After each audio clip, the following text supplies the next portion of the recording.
Welcome back to the Vandy Sports Podcast. I'm Joey Dwyer, and today the news not as good on the rapid reaction as it has been over the past couple weeks. Ven-Allen Lubin, Vanderbilt's best returning player and one of just two returning players, is in the transfer portal, and this portal entry came probably right before the portal closed for entry. And the timing's brutal for Vanderbilt, and so is the blow. This is a guy who would have been one of their go-to guys this year. He would have been their guy in the front court. He could have played the 4, the 5-4, and would have given them a lot of positional versatility. He would have been their best rebounder, one of their best scorers, and would have been a really nice pick-and-roll threat with Jason Edwards next to him. But instead, Vanderbilt's got a lot of questions in the front court, and it's got a lot of searching to do in the portal.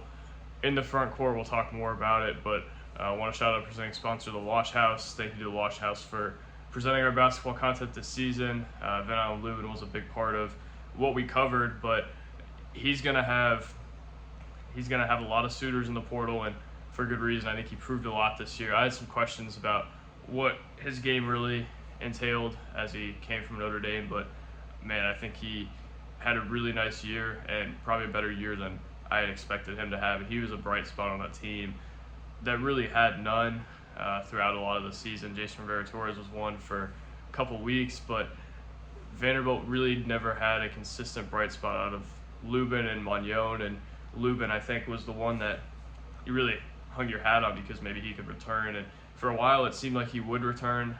He was a guy who I think we all were under the assumption was going to return, and maybe something changed later in the process. Maybe whoever reported that originally got bad intel, but it just seemed like Lubin seemed to be a guy who was locked into Mark Byington and what he had built. It felt like he wasn't going to transfer again, but he did, and now that creates a ton of questions for Vanderbilt. I think Lubin would have been a guy who would have been perfect if he were able to play the 4 in this scheme. And obviously, he's probably going to be a guy who slows it down a little bit, and maybe they want to play more positionless than he was willing to play. But when there's a guy that talented who leaves the program, especially this late in the cycle, if he left early in Byington's tenure, I think you'd probably be a little more okay with it because maybe you think he doesn't fit the scheme or whatever. But entering this late, I think, is a big blow for them just because now they don't have as much time to go get somebody. There's obviously guys in the portal, but not as many.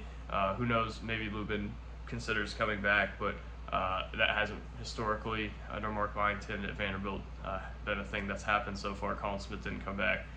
Torres didn't come back. I think it's something along the lines of if you want to be here, you're going to be here. And I don't know that for a fact. That's just what it seemed like so far. Really interesting to see what happened there. I wonder if it's a keep an options open type thing or if he's just gone. But if he's gone, it's one of the biggest losses in recent memory in the portal for Vanderbilt. And again, it's the new normal, but felt like they were better equipped to handle this than they have been in recent years with what they did with Tyron Lawrence, getting him back. The NIL that they've proven to have this offseason, the better culture that they have in their program than they've had in past years. It's just, I guess, some things you can't control, and this one's a big one that they can't control. They needed Lubin, and I don't know that this is going to completely make or break their season, but makes the climb a lot more difficult, and we'll say that. I think there maybe right now it gives an opportunity to for somebody to start that wouldn't have otherwise. And maybe that's a light here. Manon, I think, is a guy who I'm probably higher on him than I was originally, and maybe that opens up more minutes for him. Maybe that makes him a more attractive transfer destination for a true big man. We knew they needed that anyway, but I just think it's so hard to spin this one in a positive light. I think Ven-Allen Lubin's a guy who was going to give them a lot. He's a guy who had proven it at this level. He knows what Vanderbilt's about. He has proven it in the SEC. He's proven it in the ACC. It's a really good player who probably has a really bright future and probably will have interest from just about everybody. So we'll see, but it's hard to see.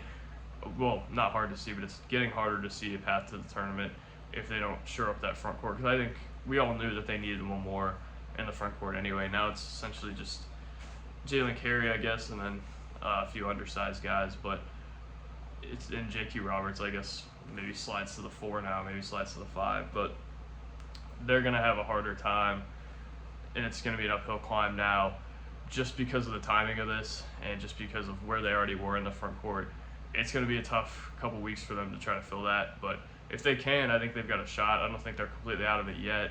But Lubin, again, really big blow, and one that I don't know that anyone really saw coming at this point, especially literally the day before the portal opened.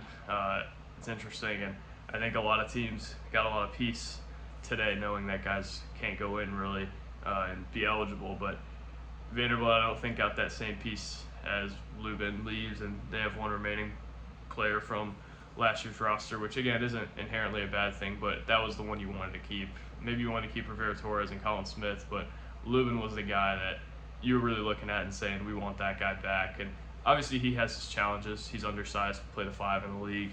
He's not an awesome shooter. He shot 33% from 3 this year, which is better than what he had shot previously, but I just think he was a guy that would have been a real fit, and would have been a guy who they really wanted to, or they really could have built around in the front court. And I don't know if he would have been as great of a fit as some other guys would have been in this scheme, but he has a lot of skills that would translate to up-tempo, fast-paced offense where he'd be able to play in space and probably get one-on-one post-ups. I wonder if part of his thinking was that he would have to play the 5 again, because I think if, as the roster currently stood, he would have been playing the 5, and I don't know that's what he would have been best equipped to do. Maybe they get another big, though. Now I think they need 2. I think they need a real, true 5-man who's 6'11 plus, and then I think they need probably another one just either for depth or best player available. So, guys, we'll see, but certainly not a good day for Vanderbilt hoops. We'll see what they can do in the portal the rest of the way, but they're going to have to do a lot more now that they've lost one of their go-to guys and one of the guys that would have been kind of a foundational piece of this program. He's got 2 years left. We'll see if there's any re-recruiting there, but right now doesn't look great in the front court for Vanderbilt. It looks great elsewhere. I really like their backcourt with Jason Edwards, Grant Huffman, MJ Collins. I like the wing with Mannon and Nickel, but front court's got to get shored up, and today I think you lost some real production there, and you lost to Given, and Givens aren't a thing in college basketball that come around very often anymore. So big loss for Vanderbilt. We'll see where they go from here. Thank you guys for watching. God bless. Peace.